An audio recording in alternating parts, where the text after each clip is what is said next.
Assalamualaikum, selamat datang di channel kajian eksklusif, tempat ceramah dan video seputar Islam. Untuk mendukung channel ini, silakan klik tombol subscribe, like, komen, dan share link video ini ke media sosial kamu ya. Semoga kita semua mendapat pahalanya. Jazakumullahu khairan. Berkahi pertemuan kita ini. Dan semakin hari mudah-mudahan semakin banyak orang yang kembali kepada Allah, ya, kembali kepada agamanya, kembali pada sunnah-sunnah Nabi alaihissalam. Karena sesungguhnya nanti ya Bapak sekalian, kalau kita sudah mulai menerapkan pola-pola sehat ya yang diajarkan Al-Quran dan sunnah-sunnah Nabi, ataupun kita lihat bagaimana teknologi mengajarkan, maka akan sangat mudah sebenarnya. Tapi nanti kalau sudah kita jalani ini, maka sebelah ini mungkin di depan saya ini ada buah ya, ada apel, ada pisang, ya, ada anggur, ya, ada jambu. Ini kan buah-buahan yang insya Allah sehat. Ya, tapi nanti kalau Bapak Ibu ya sudah memahami bahwa sebenarnya ruhnya kita, kolbunya kita, jiwanya kita itu dia sebenarnya nggak butuh banget dengan beginian. Yang dia butuhkan adalah lebih banyak kebaikan dari amal ibadah yang kita kerjakan. Sebagaimana raganya kita membutuhkan mereka, maka kolbunya kita jauh lebih memerlukan nutrisi, Bapak sekalian. Ya, nutrisi itu kita dapatkan dari mana? Dari perintah-perintah Allah. Semua syariat yang Allah perintahkan dan Nabi SAW contohkan kepada kita, semuanya bikin sehat. Tapi kita tidak mengerjakannya untuk sehat. Kita mengerjakannya karena untuk taat.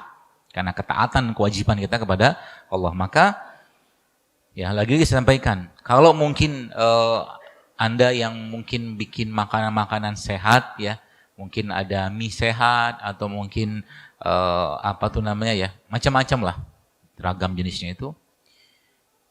Kelezatan yang kita ketika memakan itu tidak bisa atau mungkin hanya sedikit saja dibandingkan dengan kelezatan dan kenikmatan kita sholat malam. Itu poinnya. Kelezatan kita katakanlah dalam makan buah, sayur sehat, segala macam tadi itu tidak bisa dibandingkan dengan kelezatan ketika seorang itu sholat wajib katakanlah.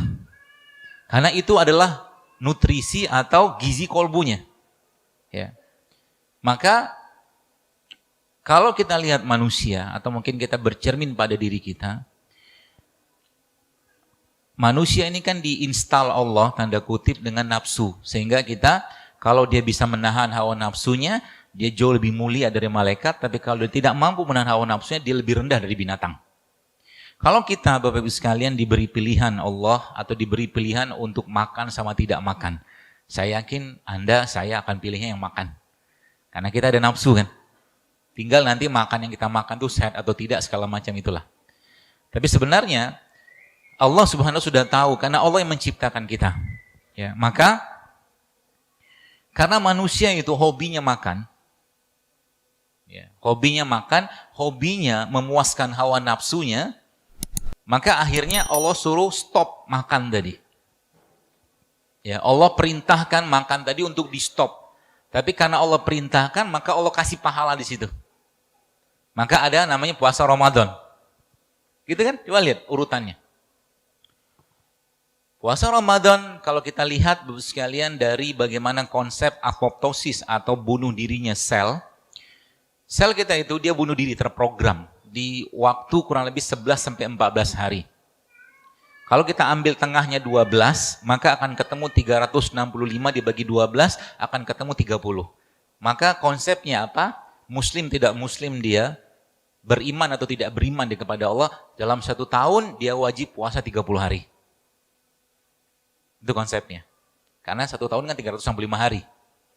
Itu dahsyatnya Islam, karena digunakan atau dijadikan Allah sebagai sarana untuk melawan hawa nafsunya, maka Allah kasih pahala yang luar biasa di situ. Tapi sayangnya manusia tidak memanfaatkan itu. Ya, manusia yang diciptakan Allah ini tidak memanfaatkan katakanlah puasa Ramadan tadi sebagai salah satu bentuk pembersihan jiwa dengan cara tidak banyak makan, malah justru terbalik. Ramadan tidak jauh beda dengan 11 bulan yang lain. Malah Ramadan Indonesia, justru malah angka inflasinya tinggi. Betul? Sibuk makan dengan siapa, buka dengan siapa, bukber dengan siapa, nanti besok hari katakanlah ketemu siapa lagi untuk makan bersama, bukber segala macam, tapi 1 juz Al-Quran pun tak sempat dia baca. Kenapa begitu? Karena dia belum merasakan kenikmatan dalam ibadah tadi. Kalau Anda Bapak Ibu saya tanya, misalkan yang sudah pernah haji atau umroh, ditanya mau lagi nggak haji atau umroh, maka pasti jawabannya pengen. Pasti pengen lagi haji dan umroh kan? Tapi kenapa kita tidak bisa merasakan kenikmatan itu? Ya, kalau mungkin pertanyaan, kenapa nggak mau juga bangun malam tiap sebagaimana Anda merasakan kenikmatan umroh tadi? Kenapa tidak merasakan kenikmatan membaca Quran? Kenapa banyak? Kenapa? Artinya apa? Kita mungkin belum masuk ke dalam Islam secara keseluruhan. Itu sebabnya dalam Islam konsep yang sebenarnya sehat itu bukan fisiknya yang sehat. Ya. Kata Nabi SAW, dalam tubuh kita terdapat segumpal daging. Itu sering banget dengar hadis itu. Kalau baik, baik semua. Jahat, rusak, dia rusaklah semua badan. Jadi fisiknya dulu, fisik itu akan mengikuti kolbunya. Ya. Fisik akan mengikuti kolbunya. Jadi kalau kolbunya sehat, fisik pasti ngikut. Nah masalahnya sekarang, udah kolbunya nggak sehat, makanan nggak sehat, minuman nggak sehat, tontonan nggak sehat, kelakuan atau gaul sama orang nggak sehat. Hancur kan? Dan itu kehancuran itu Bapak sekalian, subhanallah, dimulai dari mana? Justru malah dimulai sejak wanita atau laki-laki itu sebelum menikah. Ini salah satu yang saya sering banget pesan begini, bagi Anda mungkin dari ikhwan atau akhwat di sini yang belum menikah, mulai sekarang kalau kita bicara tentang generasi emas Islam atau peradaban sehat ke depan, ya, itu kita tidak akan bisa wujudkan kalau tiap harinya masih penuh dengan makanan-makanan, masih penuh dengan minuman-minuman yang enggak sehat yang dimasukkan ke dalam rahim atau dalam tubuh kita, laki-laki atau perempuan tadi, yang itu nanti akan membentuk gen dari anak yang akan dia hasilkan dari keturunan tadi. Tidak heran zaman sekarang kalau mungkin Bapak Ibu lihat kasus-kasus LGBT, lesbian, salah satu itu tuh saya pernah sempat diskusi dengan seorang teman, subhanallah ternyata kasus atau mungkin kelakuan atau perangai orang lesbian itu dimulai saat ibunya hamil. Jadi wanita itu kalau lagi hamilnya stres, ya, kalau dia hamilnya stres, maka anak yang dihasilkan nanti kalau dia perempuan akan menjadi perempuan yang maskulin. Dan itu ciri-ciri atau cikal bakal lesbian. Sama juga dengan laki-laki. Laki-laki nanti akan kecenderungannya akan menjadi laki-laki yang feminin gitu loh. Seperti itu. Jadi mulainya saat dari kandungan dan sebelum kandungan sudah dimulai. Kita lihat zaman sekarang, ya. Kita nggak perlulah bicara bicara kalaulah mungkin ya, suatu hari kelak ada perintah untuk berjihad membela agama segala macam, kalaulah nanti ada perintah itu. Ya, yang kita diminta untuk mengorbankan jiwa kita, raga kita, segala macam dikorbankan. Ini bagaimana cerita mau berjihad seperti itu kalau seandainya bangun malam aja susah, ngaji aja susah, azan sudah terdengar gak mau juga datang ke masjid, sholat rawatib masih pelit, sholat duha masih segitu aja, sedekah dari dulu segitu-gitu aja. Gak bisa kita cerita tentang generasi tangguh itu sekalian. Ya. Dan itu dimulai dari apa? Pastinya dimulai dari kolbu yang sehat. Kolbu yang sehat dimulai dari apa? Dari ibadah yang benar. Ibadah yang mengikuti petunjuk Al-Quran dan contoh-contoh dari Nabi SAW. Itu kata kuncinya. Dan itu dimulai dari apa? Dari mendidik hati kita, ya, menjaga hati kita, dan jangan banyak mengucapkan hal-hal yang buruk. Ternyata saya tadi sempat waktu dalam perjalanan sini membaca satu tulisan di sebuah akun, itu ternyata ilmuwan Rusia itu ternyata meneliti bahwa ternyata gennya manusia itu ketika manusianya menyebutkan atau menyampaikan kata-kata yang buruk itu ternyata ngefek ke gennya. Apakah ada petunjuk Nabi tentang ini? Ada. Kata Nabi apa? Bicara yang baik kalau nggak diam. Jadi semua kebutuhan hidup kita ini, ya, itu sudah dijelaskan dengan sangat-sangat sempurna oleh Nabi kita SAW. Ikutin saja. Waktunya tidur, waktunya makan, waktunya olahraga. Waktunya kerja. Jangan waktu tidur malah bekerja. Sering saya sampaikan, olahraga tuh nggak cocok malam-malam. Ya, kalau mau olahraga, ya waktu siang, pagi. Ya, dari mulai matahari terbit sampai matahari tenggelam. Makan paling baik kapan? Justru makan paling baik itu sebelum matahari tenggelam. Adopsi saya atau saya menganalisa tadabbur saya dari mana? Dari surat An-Naba. Kata Allah apa? Waja'alna laila libasa. Jadi malam itu kami jadikan sebagai waktu istirahat. Istirahat itu terus harus rileks. Malah bukan justru malah jangan banyak aktivitas. Perutnya jangan banyak aktivitas, pikiran jangan banyak aktivitas, sibuk saja dengan pola atau mungkin istirahat tadi. Itu yang Allah ajarkan kepada kita. Itu semua dilanggar, apakah apa yang terjadi? Pasti akan muncul masalah. Contoh tadi kita bicara Ramadan, dijadikan bulan detoksifikasi, 1 bulan penuh disuruh kita bersih-bersih badan. Tapi kenyataannya ketika Ramadan, apa yang dimakan?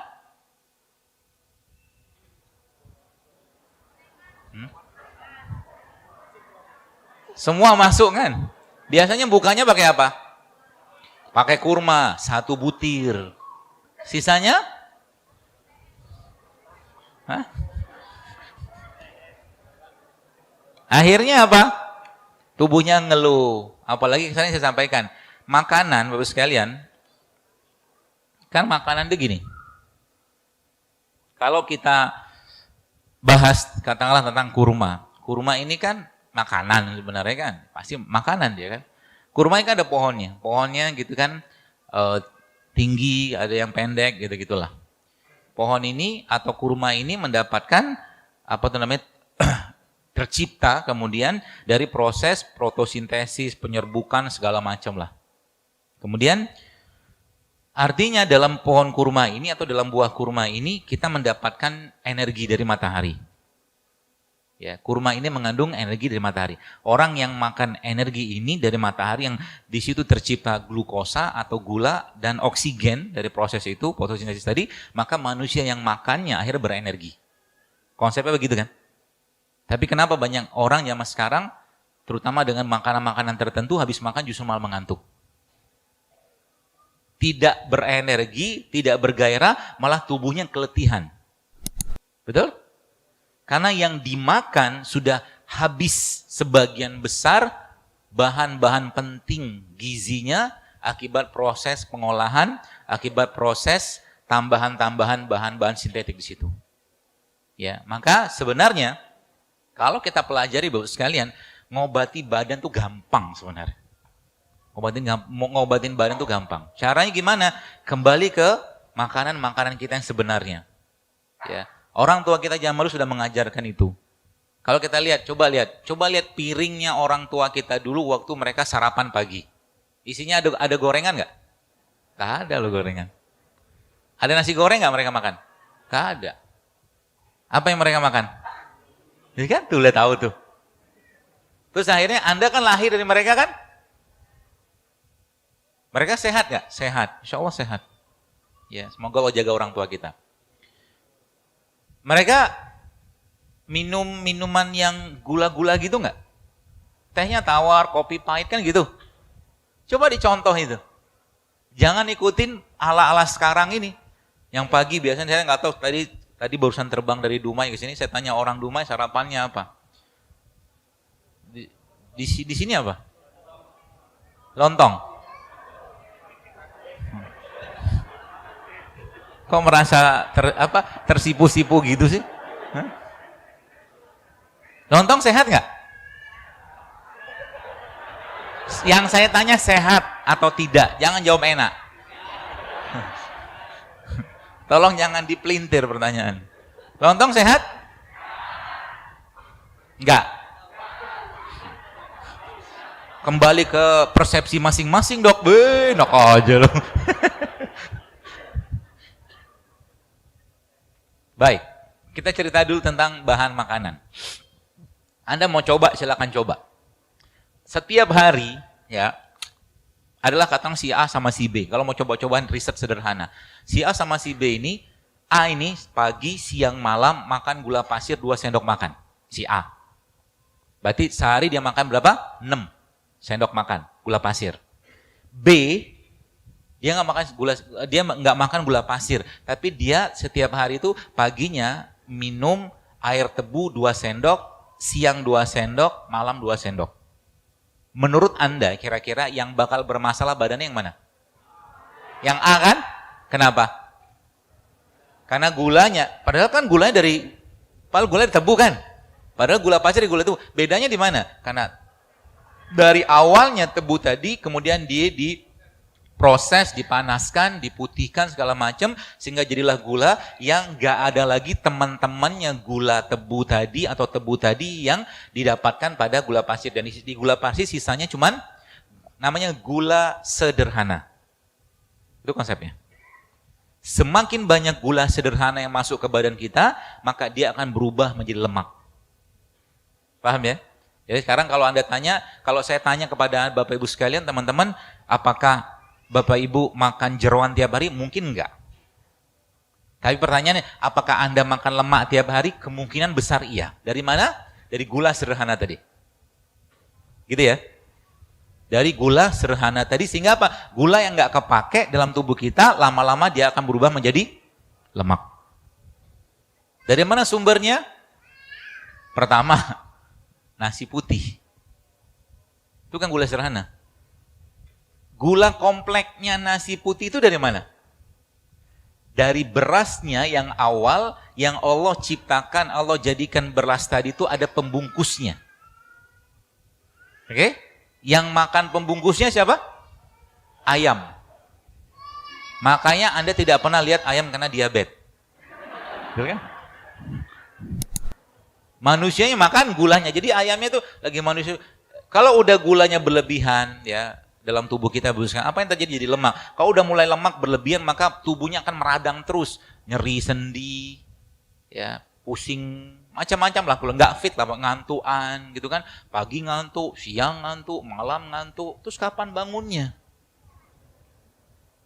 Ya, baru datang kerja udah ngantuk. Padahal kalau mau diubah gampang. Ya. Kita akan bahas nanti cara mengubahnya. Yang pertama itu, yang kedua dari gula pasirnya. Jadi yang pertama dari nasi putih kan?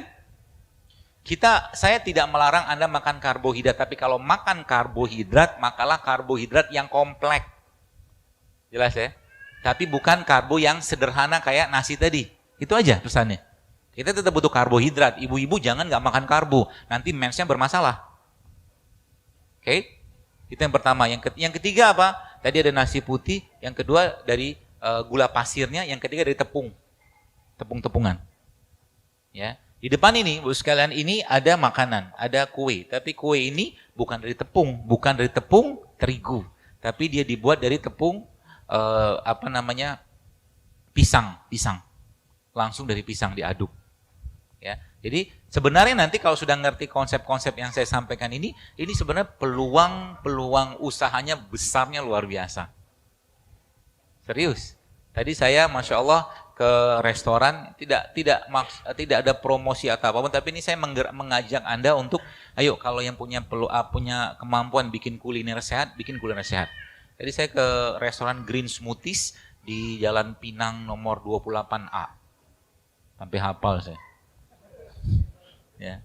Yang buat itu Masya Allah, di situ kalau bahasa saya makannya tanpa was-was, karena nggak ada gula pasir, nggak ada nasi putih, nggak ada minyak, nggak ada tepung, piring ada buat makannya, tenang, piringnya ada. Oke, nah jadi bos sekalian, 4 hal tadi bos sekalian, ya, terutama nih saya pesan kepada bapak-bapak yang maaf perutnya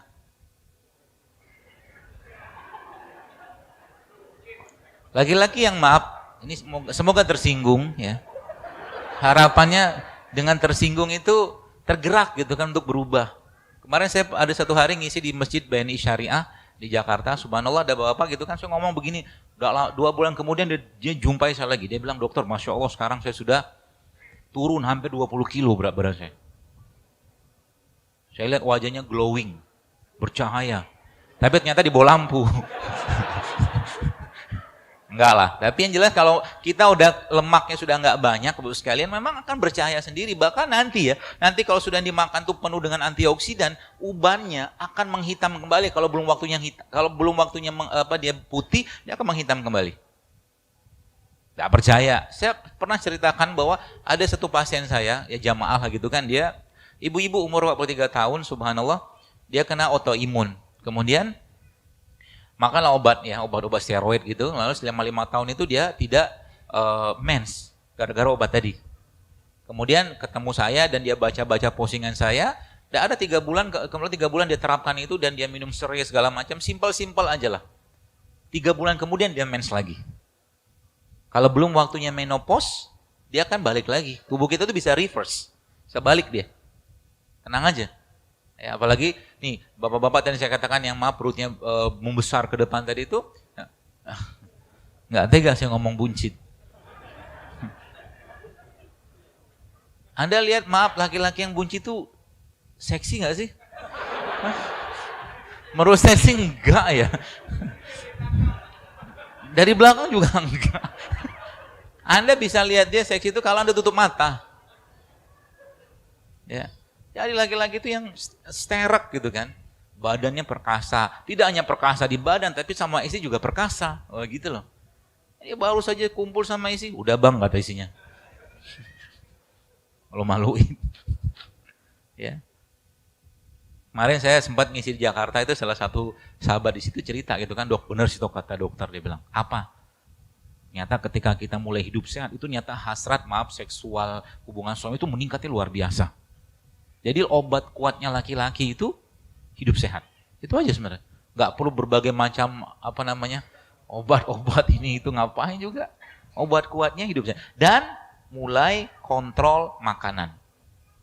Nah ini saya ajarin ilmunya. Ilmu itu ya, ilmu memuaskan istri.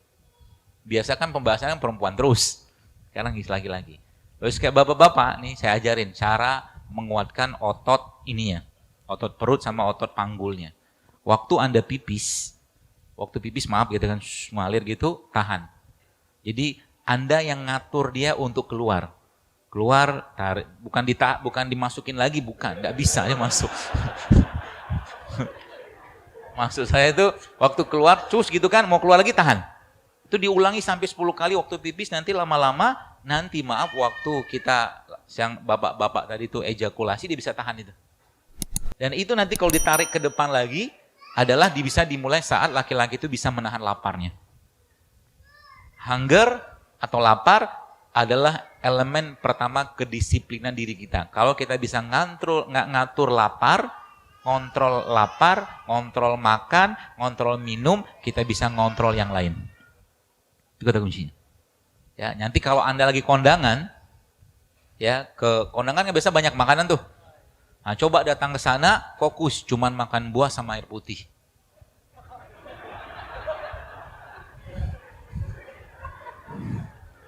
Ya, makan buah sama air putih aja. Toh Anda sudah sering kok, coba saya tanya, jujur aja, sudah berapa tahun kita hidup sehat? Anda lah. Ada setahun? Sebulan, 6 bulan? 3 bulan? Sebulan? Terus kapan? Kapan lagi mau mulai? Dan bagi kita, sering saya sampaikan, hidup sehat itu tidak untuk gagah-gagahan. Kalau kita diniatkan karena Allah sebagai bentuk rasa syukur kita kepada Allah, sebagai bentuk ketaatan kita kepada Allah, maka nanti Anda makan kurma, ya Allah semoga dengan kurma ini badanku sehat, Anda dapat pahala. Ya Allah kau meninggalkan yang nggak sehat-sehat ini karena engkau dapat pahala juga. Dan kita sudah tahu kok mana sehat, mana nggak sehat. Betul? Sekarang saya tanya, nasi goreng sehat nggak?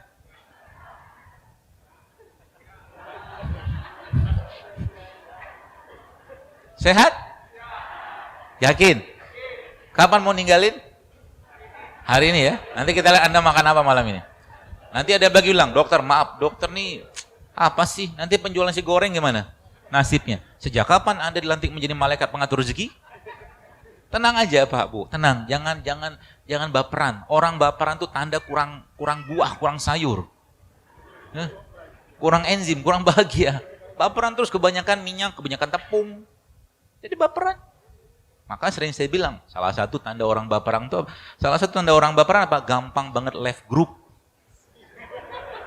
Baper. Diomong sedikit, left. Ngomong sedikit, left. Udah hidup di hutan aja. Nah kalau Anda ketemu dengan orang baperan kayak itu, ajak dia makan rujak, buah.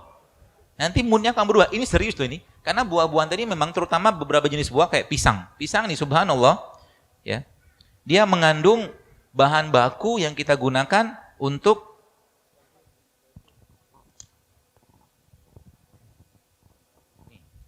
dia mengandung bahan baku yang bisa membantu tubuh untuk membuat lebih banyak hormon bahagia. Pisang. Nah, gimana mau bahagia? Pagi-pagi makannya gula lagi. Ya. Dan paling luar biasa pisang itu buat sekalian, dia bahan baku hormon tadi letaknya ada pada dagingnya ini. Letaknya. Kalau kita baca nanti kalau Anda baca risetnya, ternyata subhanallah riset itu menjelaskan bahwa ternyata yang nomor 2 yang tertinggi bahan baku untuk hormon bahagia itu letaknya ada pada kulit. Serius. Maka memang makan pisang itu kulitnya. Cuman kan kita nggak lazim kan? Kita nggak lazim makan pisang sama kulit. Caranya gimana? Udah potong aja ujungnya, blender semua. Coba deh, jadi bubur pisang kan? Makan itu pagi-pagi, nanti Anda akan happy. Betul. Sama makan kurma, tambah sedikit kurma, tambah sedikit minyak zaitun, cukup sampai siang sampai malam, sampai sore bahkan insya Allah. Kenapa? Kita udah banyak kelebihan cadangan energi, percayalah. Betul nggak? Tandanya orang kelebihan energi itu apa? Pegang aja pinggangnya. Kalau banyak lipetan, jangan dipegang sekarang. Aib. Aibnya yang ditunjukin. Ya. Fokusnya cutting tuh. Ya, di cut. Itu ibu kasihan bener berdiri itu nggak ada tempat duduk ya? Coba diituin kasih tempat duduk.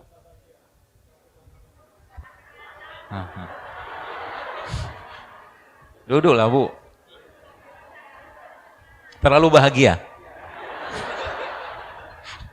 Hanya habis makan rujak deh. Makanya kalau kita biasa makan nasi ya, nasi kayak nasi penuh dengan gulai, santan, segala macam tadi itu, habis makan biasa kan ngantuk kan? Kenapa? Karena nasi tadi susah dicerna badan kita. Kalau susah dicerna, tubuh minta rehat untuk break dulu lah, biar buat enzim yang baru. Coba deh Anda, kalau kita bandingkan dengan kita biasanya makan apa? Makan rujak atau buah, nggak ngantuk. Karena dia penuh dengan tadi, enzimnya banyak, mineral banyak, segala macam, cukup banyak, living food kalau bahasa saya. Ya, makanya, mari kita mulai hari ini jadikan tubuh kita ini dapat asupan yang terbaik. Ada seorang yang pernah bertanya kepada Nabi SAW, ya Rasul, kalau saya punya 1 dinar, kepada siapa aku harus sedekahkan, kata orang itu. Terus Nabi bilang, bersedekahlah kepada dirimu sendiri. Maksudnya apa? Beri yang terbaik kepada kita. Jadi mulai sekarang, misalkan saya bilang, kacang almond, makan kacang almond, langsung bilang, mahal. Gitu kan? Jangan ngeper. Dengan kacang almond udah takut gitu kan? Gimana nanti sama musuh-musuh Islam? Ya. Nah, saya ajarin caranya supaya membina hati, membina pikiran, supaya kita tuh positif, dominan positifnya. Baik, saya cerita sedikit. Pernah gitu kan, saya pengen beli jam. Jam itu menurut saya cukup mahal lah harganya gitu kan, berapa juta. Tapi saya merasa kalau saya pakai jam ini insya Allah mungkin bertambah lah kegantengan saya, mungkin. Asumsi saya begitulah ya. Asumsi subjektif nggak apa-apa lah kan. Siapa lagi yang muji kita kan. Lantas akhirnya, waktu saya ketemu jam itu saya bilang, saya gimana mau beli? Terus langsung saya ingat dalam hati saya, tinggal minta sama Allah. Saya bilang sama Allah, ya Allah tolong murahkan jam ini untuk saya. Dalam hati sama doa gitu kan, tolong murahkan jam ini untuk saya. Tidak lama kemudian, berapa bulan kemudian jam itu bisa saya beli. Wow, Masya Allah, bahagia luar biasa yang bisa beli barang kayak begitu kan. Tapi begitu Allah menguji kita teman-teman sekalian. Allah menguji kita, kalau kita ada sesuatu yang kita berlebihan tanda kutip di situ, maka Allah kasih teguran. Ya, saya itu nggak berlebihan, tapi ya seneng aja gitu kan. Jadi kalau ada orang tanya, dokter jam berapa? Wah gitu. Contohnya. Orang ketonjok gitu kan. Nah, suatu hari, nih bagaimana kita mendidik hati ya, supaya kita menjaga makanan nanti bisa ya.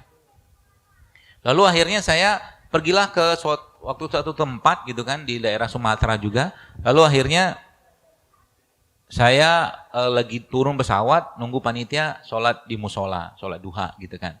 Terus di waktu saya sholat itu samping saya itu ada bapak supir taksi. Dia sholat duha dengan khusyuk. Gitu. Saya sudah selesai, saya baca Quran. Bapak Ibu tahu apa surat yang saya baca saat itu? Surat itu bunyinya, sebentar.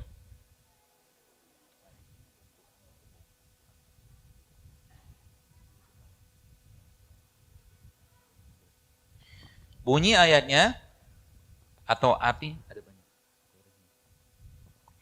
Dan kamu tidak akan sampai pada kebajikan yang sempurna hingga kamu menginfakkan apa yang paling kamu cintai. Paham maksudnya? Disuruh ngapain? Apa yang disedekain?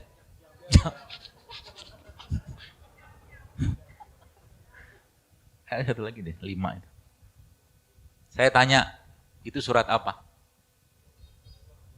Hah? Ali Imran. Surat ayat berapa? Bunyinya apa? Anda bisa membunyikan ayatnya? Lan tanalu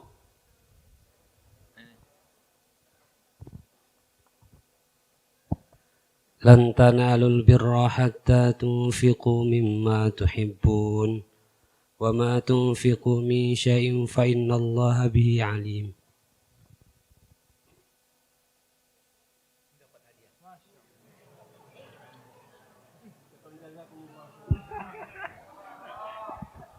Ada lagi? Mau?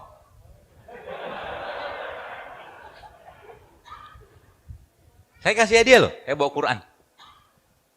Terusin ayat ini. Kam taraku min jannatin wa uyun. Call a friend? Hah? Lewat.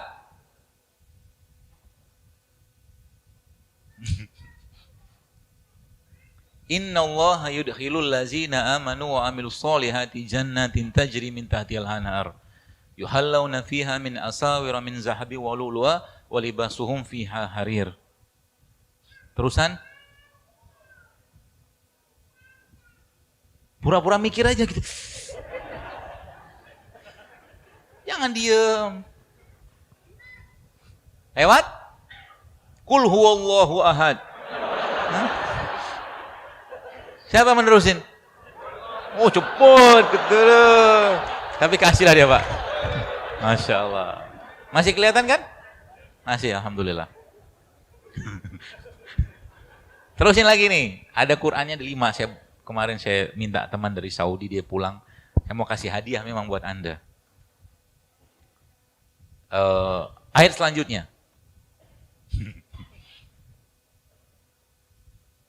Qaf. Terus?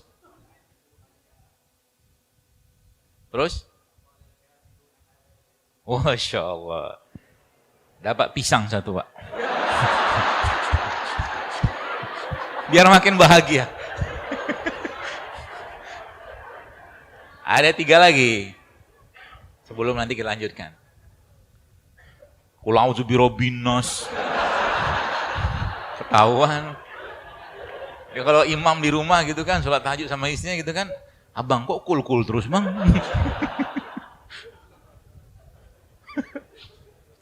Nih, gampang.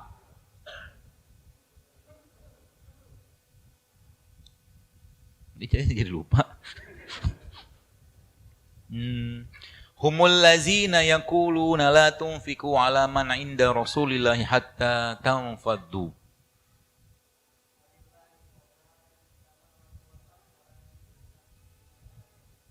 Satu lagi.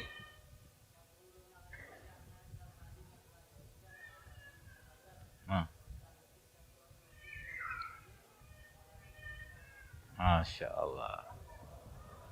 Sudah dapat tahu nggak? Kul.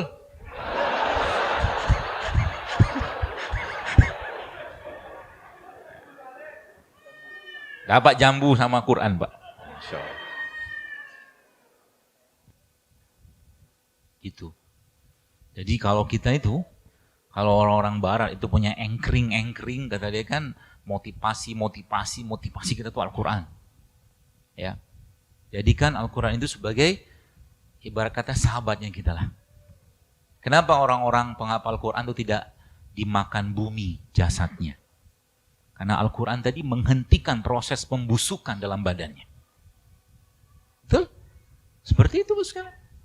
Al-Quran itu ayat-ayatnya ngalir ibarat kata itu dalam tubuhnya dan menyetop semua yang buruk-buruk di situ. Itu.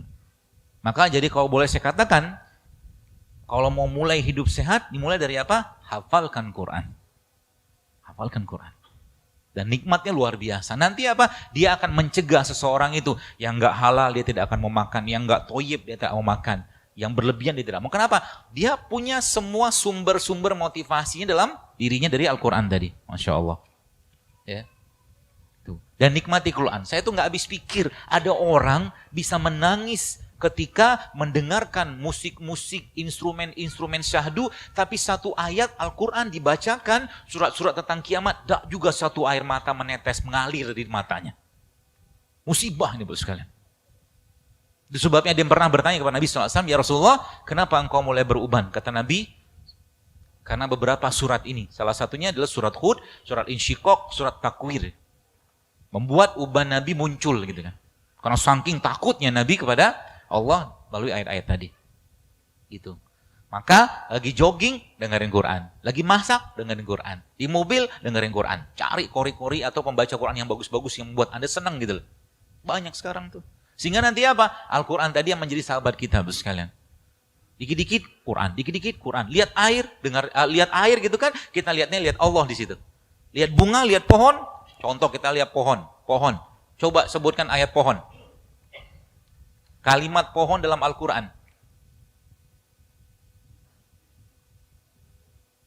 Lewat. Coba sebutkan sate Padang paling enak di Pekanbaru. Tahu dia. Ada ayatnya, surat Ibrahim. Alam tara kaifa daraballahu masalan kalimatan thayyibatan kasajaratin thayyibah. Terusan? Bapak kayak mau jawab gitu? Asluha sabitu wa faru'ha fis sama. Allah membuat perumpamaan, ya, kalimat yang baik. Kalimat yang baik itu kata Allah seperti apa? Seperti pohon yang baik. Pohon itu akarnya nuncep ke dalam bumi, batangnya, daunnya, buahnya semua berbuah dengan izin Robnya sesuai dengan musimnya. Itulah. Seperti itu. Ya maka saya katakan tadi, mulailah kita ya sehat tadi dengan sehatnya kolbu. Baik, kita kembali ke tadi. Kembali ke tadi sampai mana tadi terakhir? Sebelum bagi-bagi Quran tadi?